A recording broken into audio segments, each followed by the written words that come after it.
Good afternoon, Ross Gates, LGBTQ plus mental health influencer and pride inclusion advocate. So why am I coming on here today? So going to be a concise video today. Obviously we've just come through LGBTQ plus History Month. For me, like many other of the top influencers, we don't stop working just for once the month's gone. It's all about influencing. It's all about change. And when I say change, attempting to make change for the perceived benefit of the collective. So as people know, I'm in a complex, going through a complex issue in my personal life. I can't comment too much on that. It's ongoing. I'm hoping to get some movement on that soon. But this video is all about that. It's all about the opportunity for me to give my voice, and also talk about some issues which I feel as a collective at government level we require to work on all around hate crime legislation. And also I'm going to touch on the phenomenon of bullying today. So hello everybody, live from Fulchurch Towers, North London. Excuse the ironing board, can't be bothered to move here at the moment, to be honest with you. So where am I coming from today? So on this video, when I post this on LinkedIn, you're going to see an attachment from the Home Office. So as people are aware, last year, I went on a bit of a one-man crusade to try and sort of shine a light on hate crime legislation in the UK at government level, because there is a real disparity when it comes to aggravated offences and the 5 protected characteristics, which after receiving a letter from the Home Office, the neighbourhood crime team, which obviously comes under the remit of the Right Honourable Gentleman James Cleverly, who's the Secretary of State for the Home Office, we're still at the same ballpark. Whereas, and when I say we're at the same ballpark,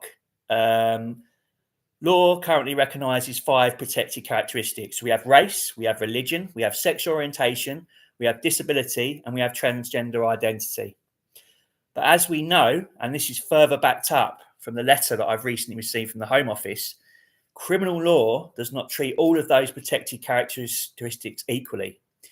So what do I mean by this? How do I'm unpacking this for, in layman's terms, so we all understand this. So this means that someone who is assaulted based on disability is not afforded the same protection as someone who is assaulted because of their race.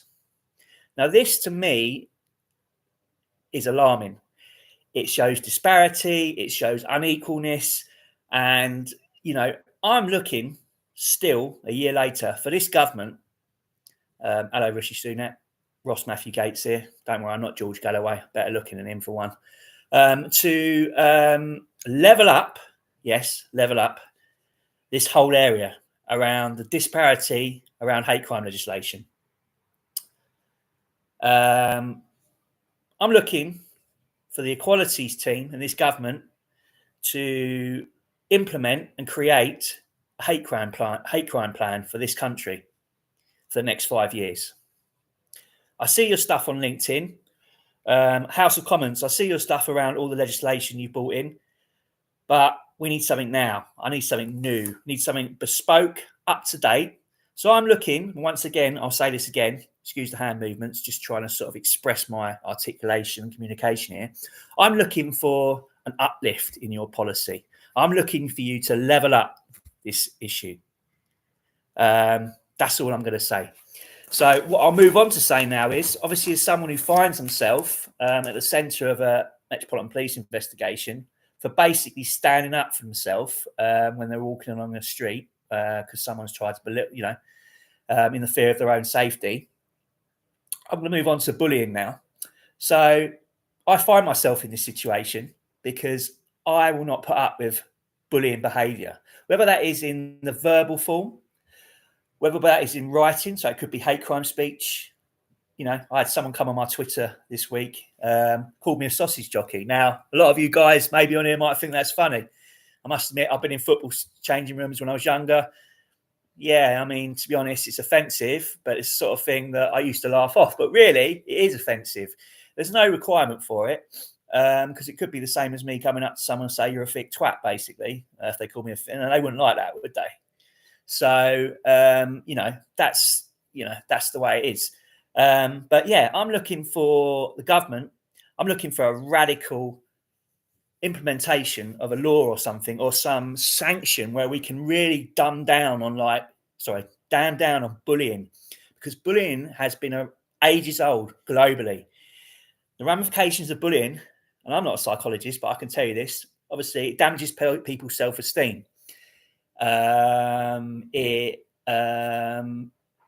It's negative for working relationships, personal relationships.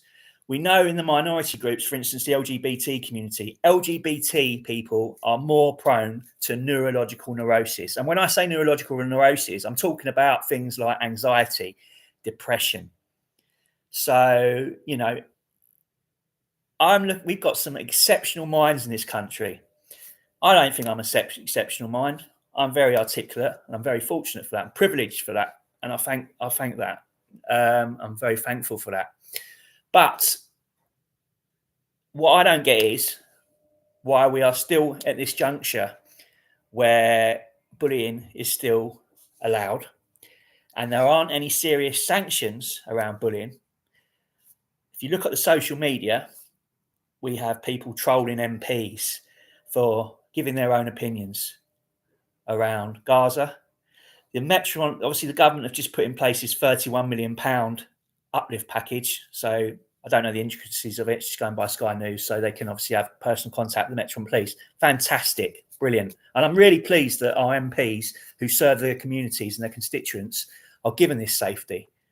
But once again, the behaviour is out of order. What gives someone the right to go to someone like my MP, for instance, Sir Keir Starmer, to rock up at his house and put a letter through his door? Maybe, I don't know, no criticism to you, Sir Keir Starmer, maybe you need to be a bit more private about where you live. But, do you know what I mean? People are taking the biscuit. There are no limits anymore. And, something's got to give, innit? Something's really got to give, and something's got to change. And I think it will.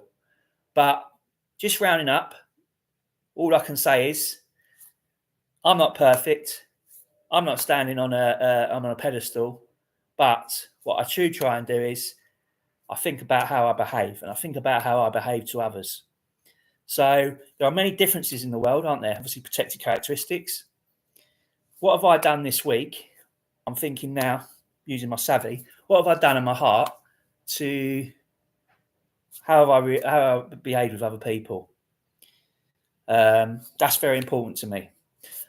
As I've said before, my work as an influencer, I aspire to be like Nelson Mandela, the one and only. Someone who went to prison to push stuff through for himself and for the benefit of others. And boy, did he do that. So, someone who, if he had an executive assistant, wouldn't expect them to pour their tea or coffee for a visitor, and actually would say to the executive assistant, "Hi, madam," or "Hi, sir, would you," no, not madam or sir, "let me pour one for you." Humble. Anyway, I'm going to leave you all to it on this weekend. Just an overview. So, what am I looking for? Qualities team, government level. Rishi Sunak, government level. James Cleverly, Right Honourable James Cleverly. I'm looking for an uplift in your policy around hate crime legislation. I'm looking for a plan, a hate crime plan for this country for the next 5 to 10 years. What are you going to do to reduce hate crime in this country over the next 5 to 10 years? And that doesn't mean, and I'm not criticising you, Metropolitan Police, the Community Liaison Officer initiative is excellent. I've just been using it. Mind you, there's a couple of grey areas on that as well. But we need something stronger than that. Maybe we need a hate crime commissioner to work alongside Sir Mark Rowley and Dame Lynn. Someone who really knows what it's all about. Someone who's robust in their behaviour and their actions towards hate crime. Someone who's not afraid to stand up. I remember John Prescott, 2 Jags.